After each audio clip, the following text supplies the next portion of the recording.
Well, good morning.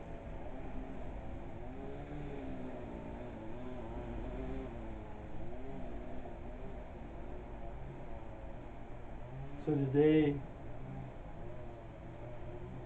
we're going to take a look at the idea of meditation. Uh, Along the way, we'll be doing some guided meditations, but trying to understand what it is that we're about. So when I was teaching college courses and the assignment of a paper came up, a lot of times students, particularly in the earlier stages of college, kind of didn't really have a good idea of how to get from a notion, a concept, a topic to a paper. So I would often give them the assignment before they even started dealing with the idea of, say doing an outline for a paper, of answering the question, what, where, when, how, and why about their paper. The what would simply be the topic of what their paper was going to be about, the theme, the idea that they were focusing on, and the rest of the questions you know followed from that. Um, so let's assume that what we're talking about today, what we're dealing with, is meditation. What is meditation? So of course, just to begin with, the ideas I'm presenting are just mine. They come from lots of different places, and sometimes, who knows, maybe I even make them up myself. Self, uh, but they're ideas, and consider them as that. I'm not an authoritative source. I don't pretend to be an enlightened being or any such thing. So, first, what is meditation? So, meditation is like a ladder with steps. And generally speaking, when you climb a ladder, you start by putting your foot on the first step and then stepping onto the second step. So, in other words, you do the steps in a sequence. And another way of thinking about that is the first step needs to be stood on firmly or accomplished before you would take the second step. That's one way of looking at the idea of meditation. In other words, meditation is a path, and the path has steps or stages, and it pays to think in terms of accomplishing the early steps or stages before you begin to accomplish the latter or later steps or stages. So, uh, what might be okay? So then let's move to the next one. When? When really is about the question in terms of this ladder. When should I move my foot to the next step? What things do I need to accomplish before I move on? So generally speaking, when meditation is considered from most perspectives, the first steps on the ladder are about lifestyle and basically leading a wholesome lifestyle. Most meditation, you know, religious traditions that contain a meditation practice start out with some sort of ethical code, some sort of way of living your life that is wholesome. Uh, and just about every religious or spiritual tradition has some sort of outline that a person could use in order to uh, guide themselves uh, through an ethical lifestyle or to an ethical lifestyle. So, for instance, in Patanjali's, 8 limbs, the first 2 limbs have to do with leading a wholesome lifestyle, and the things that you should commit yourself to do and do, and the things that you should refrain from. And so, you might say that solidly being able to place your foot on that first ethical step makes it possible for you to place your foot on the second step. So when is when you've accomplished the step. Uh, a little bit to the side, when should you meditate in terms of your personal energy levels? Well, finding the time in any given day when your energy levels seem to be at their highest, and because sustaining a meditation practice for a protracted period of time takes a significant amount of energy. So you could think of when from that perspective, and you could think of it from the perspective of, am I ready to reach out for the next step? So one of the very early meditation practices is counting the breath, and we'll play with that a little bit coming up. But I did the counting the breath exercise, which was designed to build my ability to stay focused and to concentrate for a good year before I moved to the next step on the ladder. So, of course, there's not necessarily rules that you have to follow. You have to achieve this, although in some religious or spiritual traditions there are specific rules. But I'm not recommending a specific rule for when you take your next step. So again, the ethical codes that you might consider. So, for instance, the Eightfold Path of Buddhism. The Eightfold Path of Buddhism includes ethical steps or ethical stages. Those would be right speech, right thinking, right action, and things like that. And of course, they lead to the idea of the 5 precepts of Buddhism, and that's refraining from taking life. I like the idea of these 5 precepts because the idea of refraining doesn't suggest the possibility that what you're doing is committing some sort of a sin.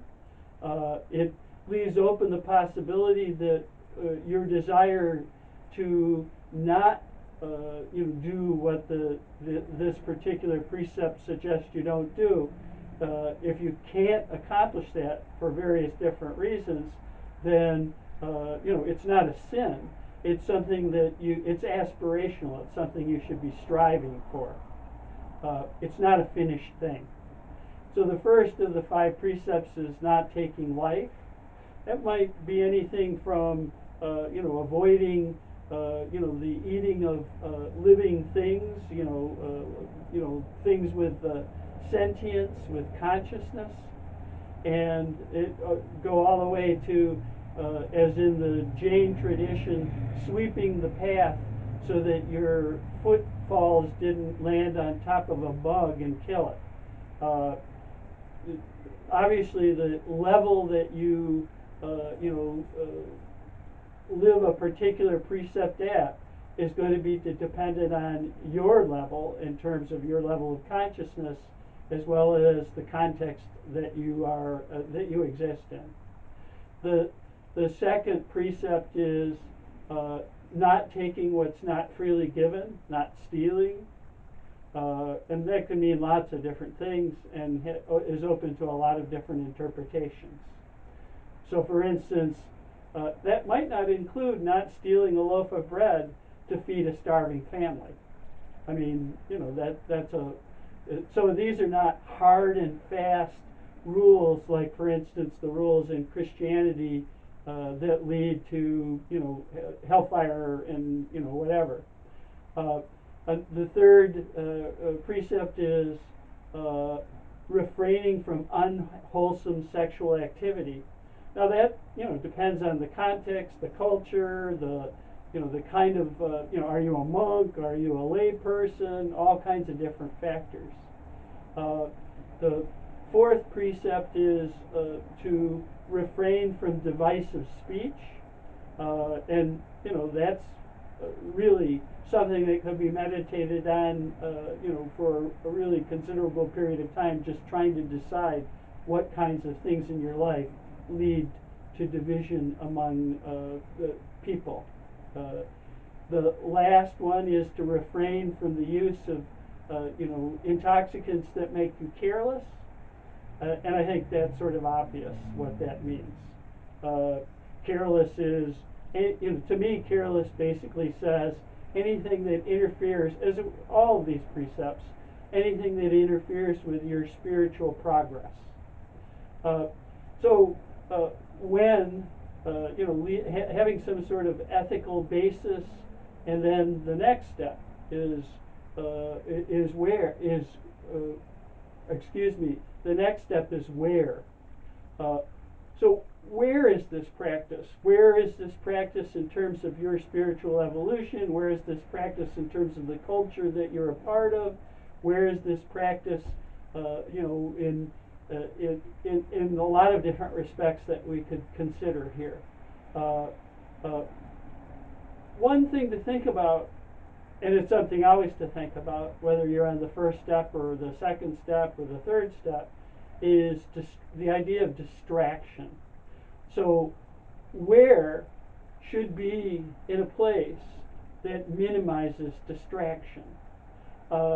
You could say that this is the step where we're beginning to withdraw our senses inward. That's often something that's said in the beginning of, say, a yoga class. Now, if all that meant was that you were going to, not smell, not hear, not see, not taste. In other words, you put a clothespin on your nose, plugs in your ears, you shut your mouth, you put a, a blinding mask on. If that's what it meant, well, I don't think that's what it means. I mean, withdrawing your senses inward is basically getting rid or letting go of the notion that everything that's a part of your experience, your world, is outside of you. And instead maybe adopting the notion that everything that you're experiencing has its origin or source inside of you. So when they say withdrawing your senses inward, what I believe they're saying is letting go of a belief that interferes with your spiritual progress. In other words, if the world is what is outside of your mind, your consciousness, then you're basically going to focus outward. It's going to be about the plans, the day, the noises, the distractions. If your focus is inward, it's going to be about the inner experience of the meditation itself.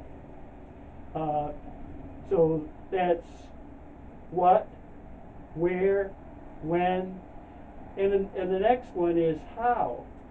How do you meditate? Well, when you think about meditating, there's several things that you're thinking about. One would be meditating on an object. So we're focusing on an object. Now, objects to be meditated on can vary widely, and basically they're going to be anything from the most substantial, the grossest, to the most refined or the least substantial. So an example of that is I could meditate on a lit candle, focusing my attention on the movement of the flame, and it would be an actual substantial lit candle sitting in front of me. Or I could focus on the idea, the mental image of a lit candle in my own mind. The first one is gross, the second one is more refined. The more refined the object, the more advanced the object. And finally, the most advanced of the objects is the objectless object. And we'll talk a little bit about that. So the objectless object is the space where an object may be contained, but doesn't currently exist in that space. So focusing on that space, which is currently empty of an object, without becoming distracted by objects that enter the space, letting those objects pass through without becoming attached or fixated on those objects. So one Zen master says an object is like somebody who comes to tea. They enter, or somebody who comes to your house and they enter through the front door, but you don't invite them to tea. And they just, as a result, pass right through out the back door. So that's one part of the how answer. A second very important part of the how answer is what the purpose of your meditation, what's the focus of your meditation? What are you dedicating your meditation to? So one of the things that's happening, I think, in modern yoga, particularly in the modern yoga studio environment, is the focus for meditation and yoga is entirely about self. Making yourself stronger, making yourself happier, making yourself fitter, making yourself more beautiful. All of those things are ego involved and create a and it's often talked about in terms of like self-love and things like that. And there's nothing wrong with that, except for it interferes with your spiritual growth. So what should be the orientation or the perspective? Doing yoga for somebody else. In other words, dedicating your practice to somebody else's growth. So in one of the places where I noticed that was talked about it in a way that I thought was pretty interesting was in the book How Yoga Works. And the young yoga teacher basically was teaching her student, and her student wasn't making progress. And the student noted he wasn't making progress and felt like he was failing the practice. And the teacher simply said, you're doing this for the wrong reason. You're focusing on your own, getting rid of your own back pain instead of focusing on helping your fellows, the other members of this little local community that are described in the book. Instead of focusing on helping your fellows get rid of their back pain, helping them grow. And I've noticed that throughout my years as a teacher, which really is a considerable number of years, my best teachings were things that I learned, and I said to myself, why am I trying to learn this practice, this skill, this body of information? And then I would say to myself, I'm learning it so that when I'm done and I understand it fully, I can turn around and teach it to other people and in the hopes of making their lives better. So practicing yoga and practicing meditation, by the way, I use the words yoga and meditation interchangeably. They're both the same, exactly the same thing to me. So how, the first part of how is the object that you're focusing on. So that would be in the 8 limbs of Patanjali, one pointed concentration on an object, and sustaining that one pointed concentration on an object for a period of time, and perhaps becoming so concentrated on that object that the lines between self and object begin to fade. That would be what's referred to as samadhi. So finally, the last thing here to discuss is why. Why do we meditate?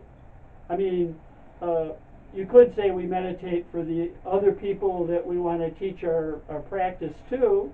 That's certainly would be a part to that, and it could also be because we want to become healthier and more fit and get rid of our back pain and increase our capacity for spiritual growth. All those are good things, and they're all perfectly true.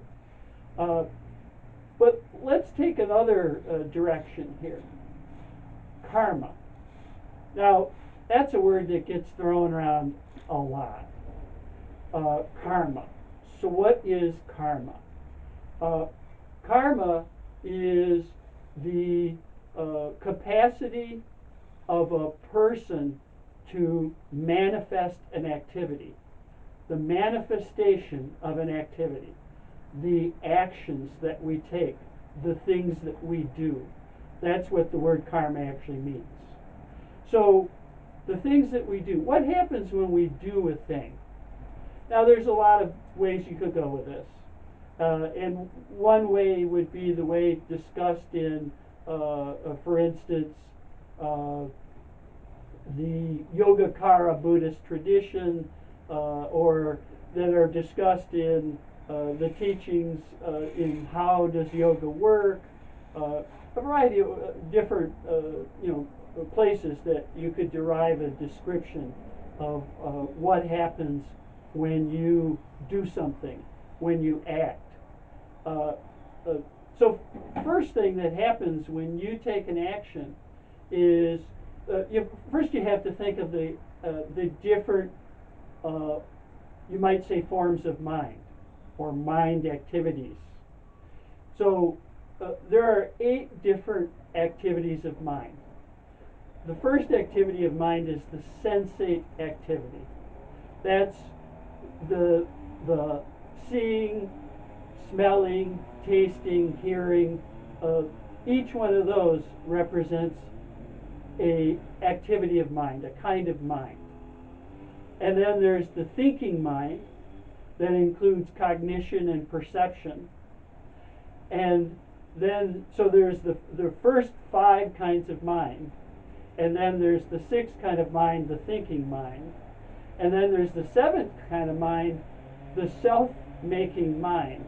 The mind that continually helps create a self-concept or a self position, and it draws its sustenance from the 8th kind of mind, and that's the storehouse mind, or the mind where memories are kept.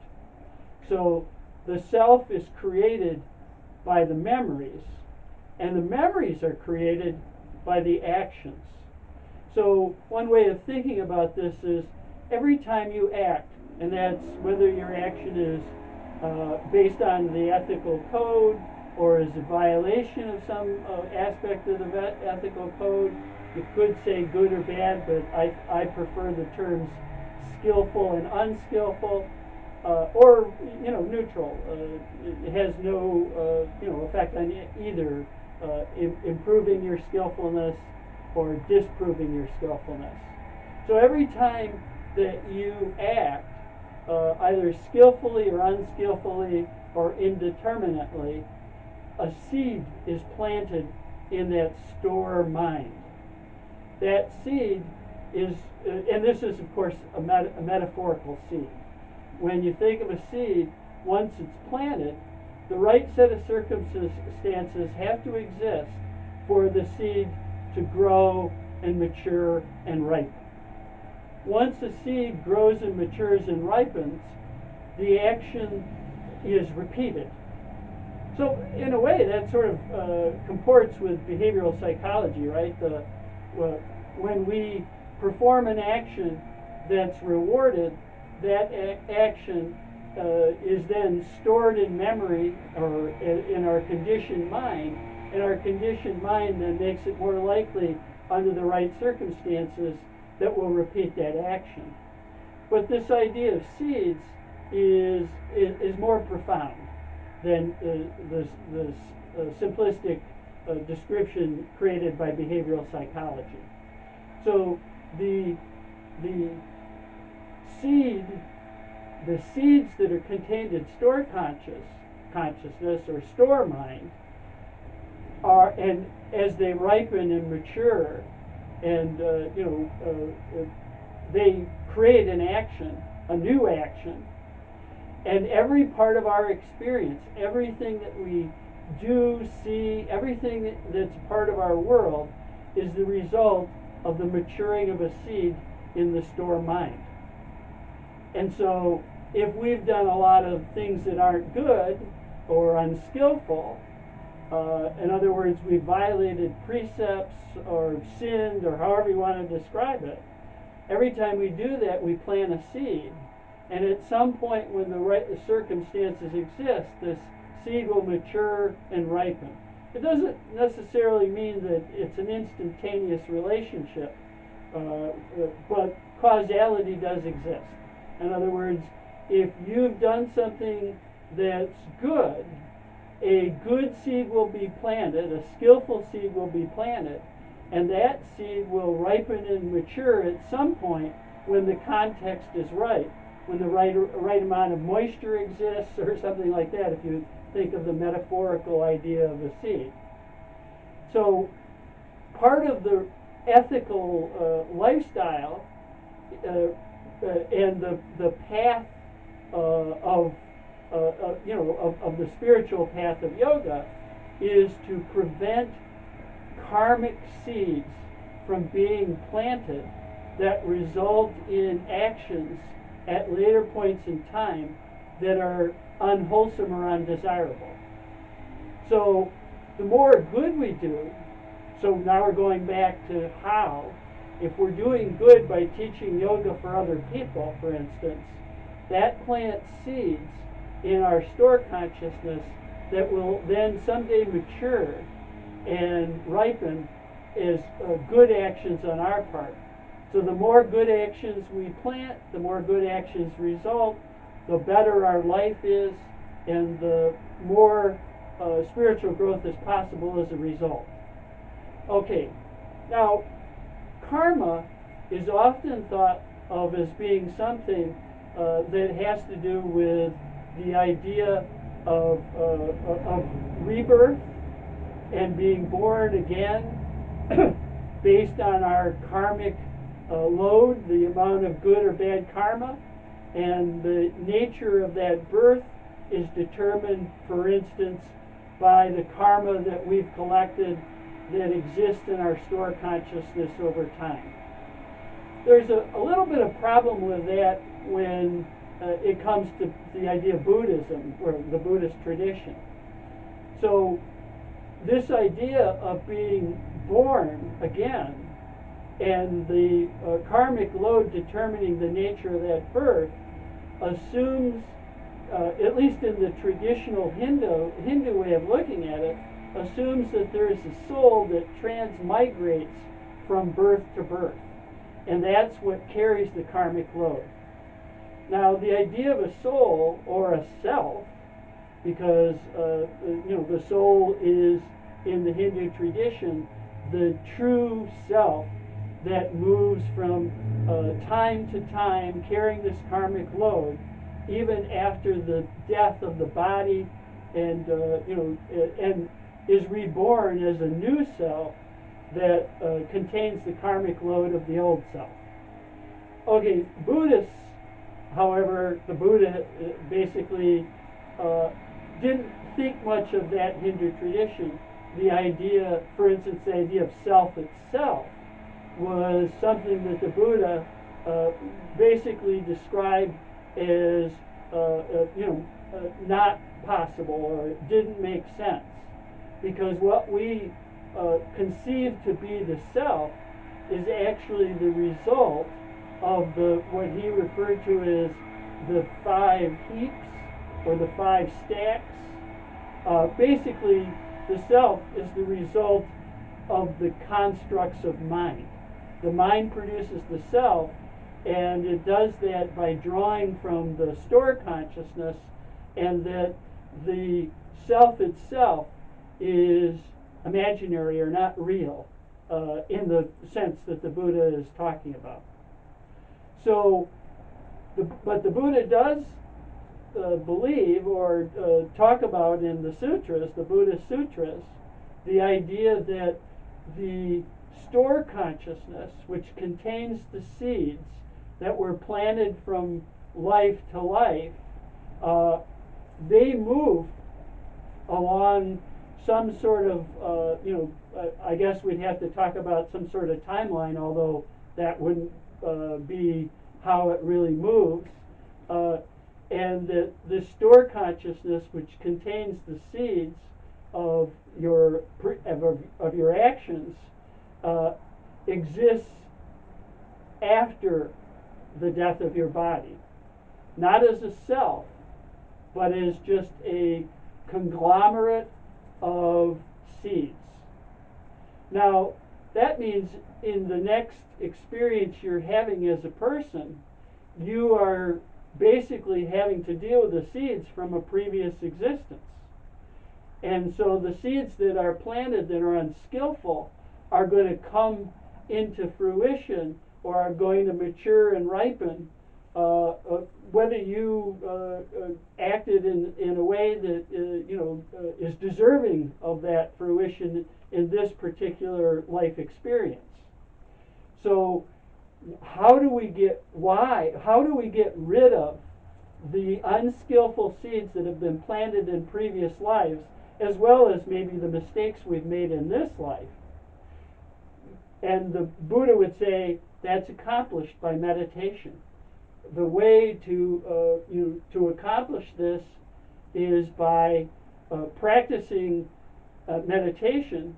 More and more advanced meditation gets rid of or burns away unskillful seeds, and if those seeds are replaced with skillful seeds, the spiritual practice becomes more and more effective or more efficient and allows you to burn away more and more seeds until finally you achieve the seedless state, which would be the highest state of consciousness. So let's go back to the ladder. Let's think about the first step on that ladder, or the third step on that ladder. So in the third step on the ladder, the Patanjali talks about breath and pose, or how you sit, or your position in terms of your yoga.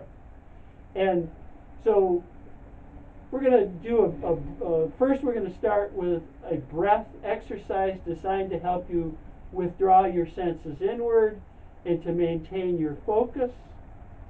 And that breath exercise is what I would call one of the first rungs on the meditation ladder.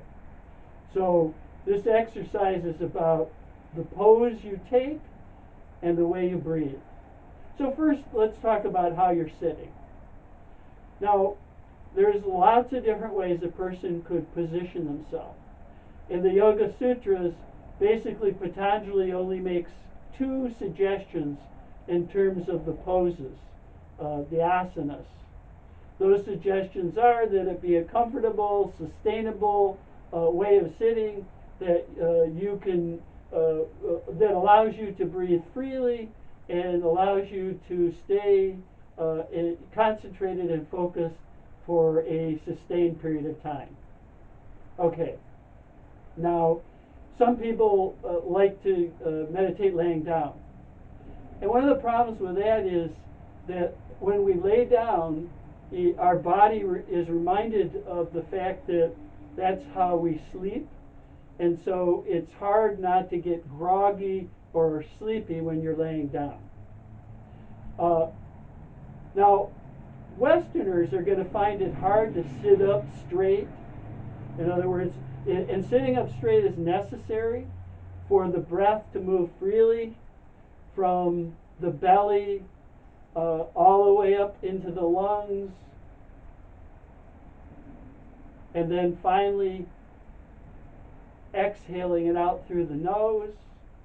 Sitting up straight, if you're curved in or crushed in, you're compressing all the organs as well as the lungs, and that interferes with breathing. So sitting up straight is important. Most Westerners are going to find that sitting in full lotus pose, like you would see a yoga or a yogi or a Buddhist meditator or something sitting, that probably works pretty well for Easterners or people with extremely flexible hips and knees. Easterners, people from the East, Eastern Asia, spend a lot more time squatting and sitting on the floor and things like that than we do in the West. We sit on couches and chairs. So when it comes to sitting with your spine elongated, so that your heart is open to allow the full movement of breath through your body, we're going to find it more difficult to sit in that way. And so some possibilities are to sit maybe in an easy pose where your legs are not really crossed but sort of positioned in front of you in a sort of semi-crossed manner, and with your back against a wall so that you're being held straight. And maybe as time passes and you practice more and more yoga, you'll find that you can move out a little bit from that wall. That's a good place to start, though. Another possible way to sit is in Seiza pose, and that's the way I sit, using a Seiza bench. I sit on the bench in a kneeling position. This allows for the elongation of the spine, the freedom of the movement of breath through the body, and positions your back in such a way that it's in a good relationship to your your center of gravity, and allows you to open your heart.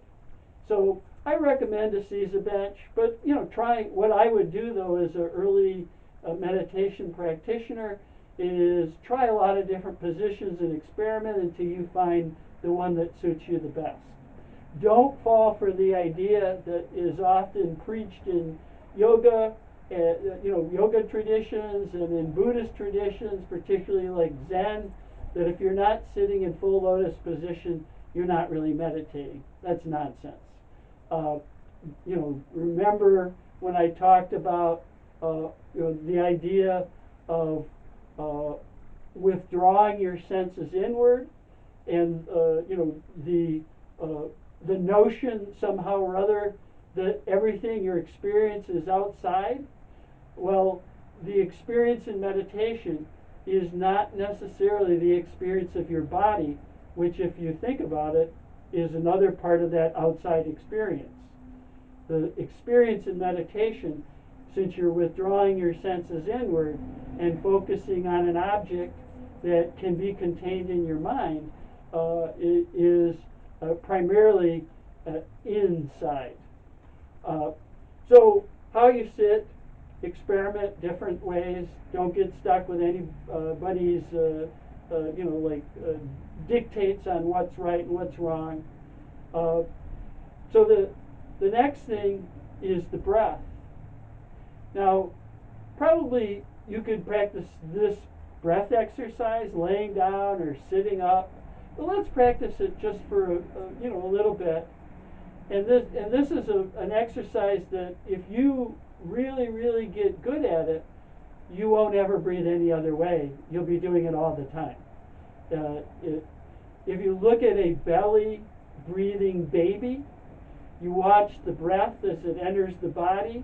It enters through the nose, but it appears that the belly puffs out as the breath is breathed in, and that's because as the belly puffs out, the diaphragm is dropping, making more room for the organs, and allows for the expansion or opening up of the bottom of the lungs, which frequently aren't breathed into. Mostly we breathe into the top of the lungs. So let's experiment with that. However you decide to try it, either lying down or seated, we're going to do some belly breathing. So as you breathe in, focus on your belly. As you breathe in, intentionally allow your belly to puff out. And then let the air rise up naturally into the lungs. You feel your back, your sides, maybe your shoulders rise and expand. And then slowly exhale the air through your nose, drawing in your belly as you do, which forces the diaphragm up, presses the air that's concentrated in the bottom of your lungs up towards the top of the lungs, and causes the air of the entire lung cavity to be expelled through the nose. So let's do that 10 times. So we're going to puff out the belly as we breathe in, open our thoracic cavity by expanding our heart, our sides, our back, letting our shoulders rise, and then exhaling as we draw the belly in.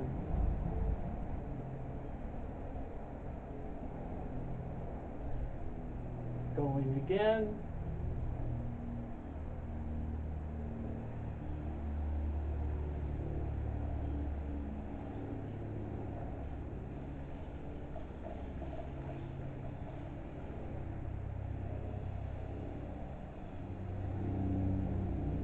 Remembering to draw the belly inwards, contracting the muscles of the abdomen as you exhale.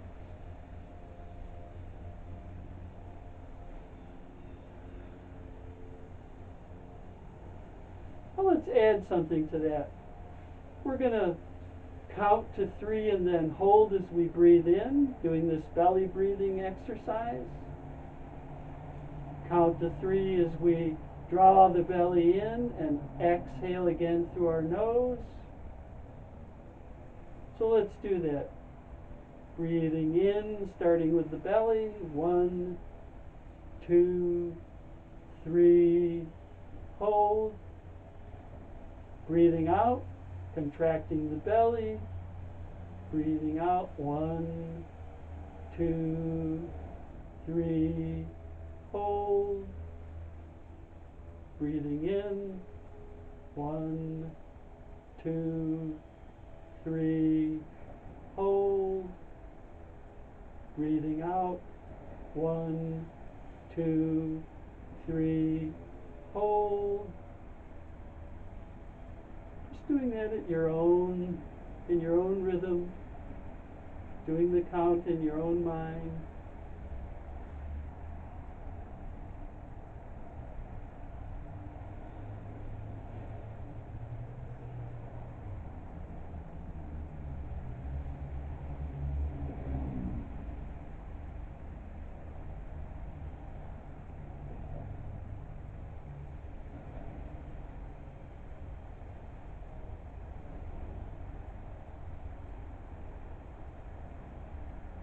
Maybe when you're ready, let go of the count and just breathe in, hold, breathe out, hold.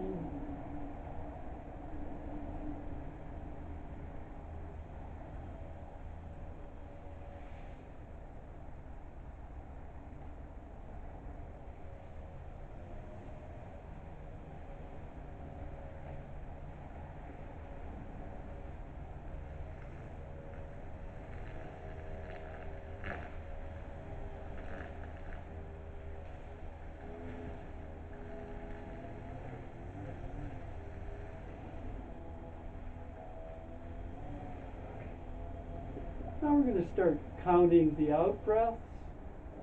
So as you breathe in and the belly expands, letting the air rise up naturally into the lungs, hold. Breathing out, starting with the count of 1, Exhaling. 1, 2, 3. Hold. Breathing in. Hold. Exhaling, starting with the count of 2. Slowly exhaling, drawing the belly inward.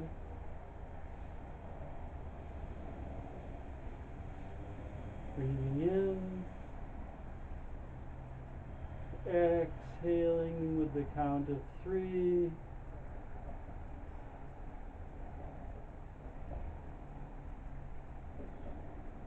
Continuing to count your out breaths until you get to 10.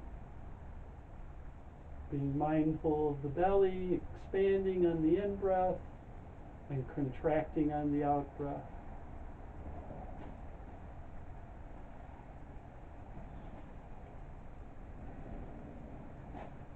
Now we're focusing on the object of the out-breath.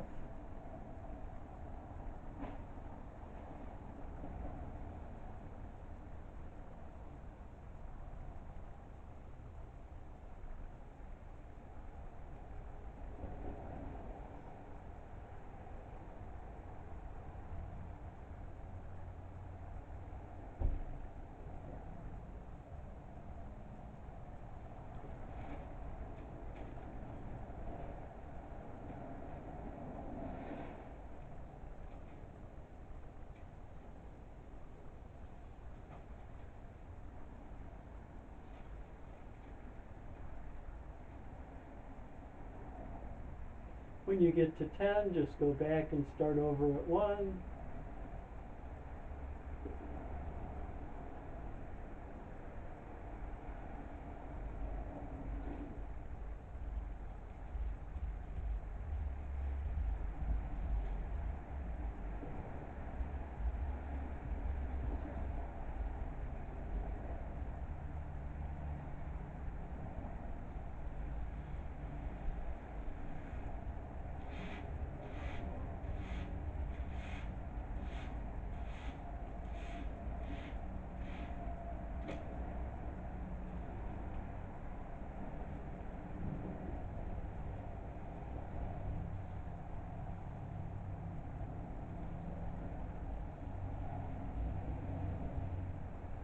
When you get to 10, start again at 1.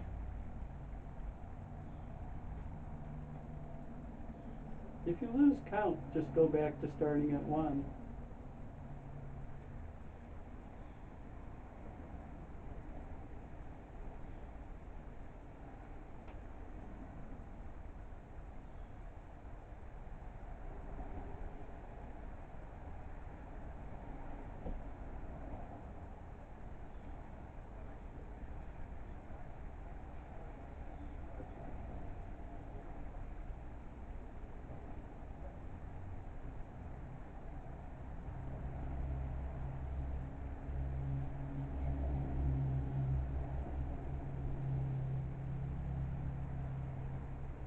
The next time you get to 10, stop the count and just begin to follow the breath as the belly puffs out and the air rises up into the lungs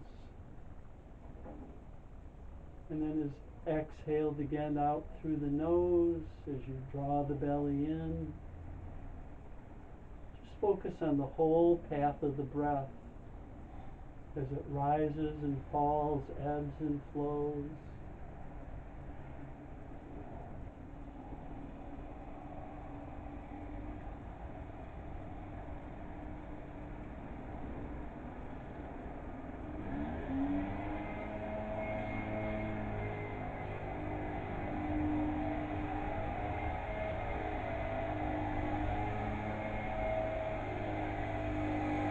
And then we'll bring ourselves back to our seat, to the moment. Let go of the breath. Let go of our focus and our concentration. Maybe try to bring some natural movements back into the body. rolling your wrists, bringing your arms up alongside of your ears, exhaling your hands for prayer. Thank you for practicing meditation, yoga with me today. May all beings be peaceful. May all beings be happy. May all beings be safe. May all beings awaken to their divine nature. May all beings be free. Namaste.